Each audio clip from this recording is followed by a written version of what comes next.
Voltamos com o Horizonte Debate, hoje conversando sobre o perdão. Eu queria perguntar a Maria Clara, o que é mais difícil, perdoar a si mesmo ou perdoar aos outros? Quais as vantagens de a gente aprender a perdoar a si mesmo, reconciliar-se com a própria história, rir-se dos próprios erros? Olha, eu acho que são movimentos que se complementam, né?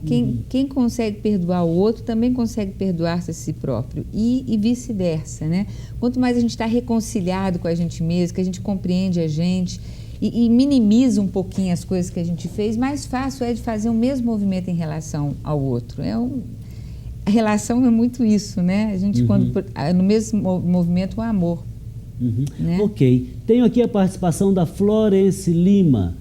O perdoar sempre pode resultar em desrespeito? Padre Edecildo, se eu perdoo uma pessoa hoje, perdoo amanhã, significa que ela não me leva a sério mais e me desrespeita sempre? O que é isso?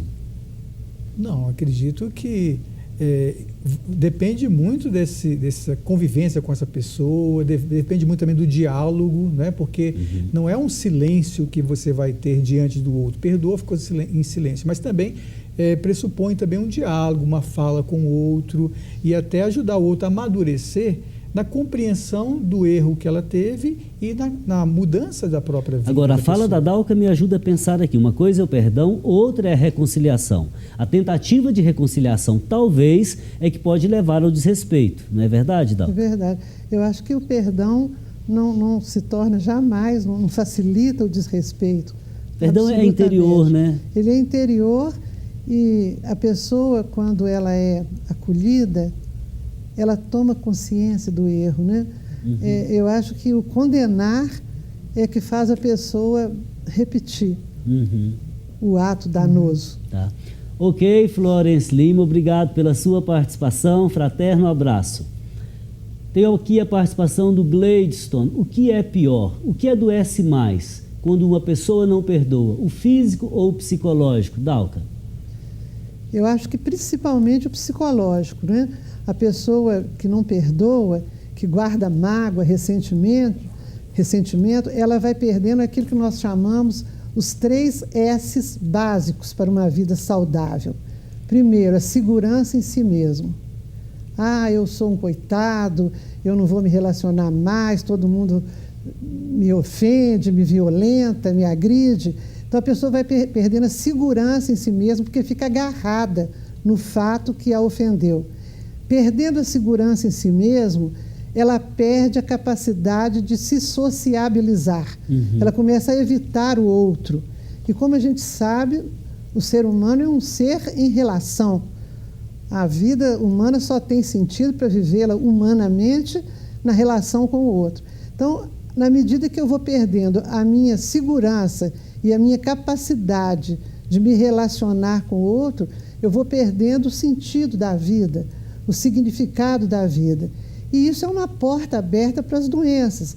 Daí, depressão, e pânico, desencanto pela vida, tentativa de suicídio e as doenças psicossomáticas.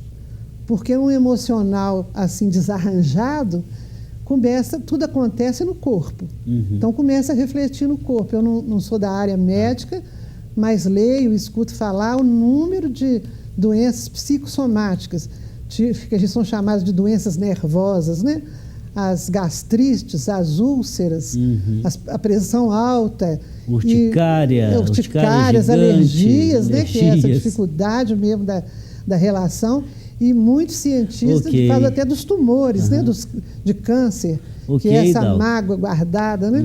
Então, mágoa guardada só vai trazer danos para a pessoa. Gladstone, fraterno abraço, obrigado pela sua participação. Bom, tenho um neto que não perdoa a mãe dele. Existe alguém da igreja que pode vir à minha casa conversar com ele? É uma participação anônima. Então, essa pessoa que participa aqui, a ela eu diria, procure o sacerdote lá da sua comunidade. A comunidade cristã é uma comunidade de entreajuda fraterna. Pode procurar, alguém vai ajudar. E diga para o seu neto o seguinte: a sua mãe pode ser o que for, mas é sua mãe. Foi ela que lhe deu a vida, foi instrumento de Deus para colocar você nesse mundo. Seja agradecido e faça a diferença, faça o contrário. Minha irmã, fraterno abraço. Tenho aqui a participação do Rob Stone, do bairro Santa Inês. O que é mais difícil, perdoar ou pedir perdão, Maria Clara? O Robson, né? Eu acho que isso depende um pouco da pessoa, da estrutura da pessoa e até da história de vida da pessoa, né? Para algumas pessoas que são mais abertas, mais simples e mais bem resolvidas, assim, até com os próprios erros, pedir perdão pode ser mais fácil, né? Agora, para algumas outras pessoas que são mais orgulhosas, que têm mais necessidade de provar que têm razão, que estão certas, é mais difícil pedir perdão, porque é um movimento de dizer, errei. Né? Então, eu acho que isso depende um pouco dessa estrutura e também de abertura, né? Tá. Padre Decildo, o que fazer quando não nos sentimos capazes de perdoar uma ofensa? Eu não sou capaz. O italiano dizia sempre assim, é più forte di me, é mais forte do que eu. O que fazer? Precisa de muita humildade, né? Se nós não trabalharmos dentro de nós esse dom da humildade, com certeza nós vamos nos bloquear e não vamos perdoar ninguém. Agora, se uma pessoa lembra constantemente da ofensa recebida, se todo dia está lá mexendo na ferida, comenta, vê o agressor ou a agressora, tem raiva, olha, ela está alimentando essa mágoa, ela não vai perdoar nunca. É um processo de distanciamento, né? Com certeza. Tá? É um aprendizado. Bom, Robson, obrigado pela sua participação.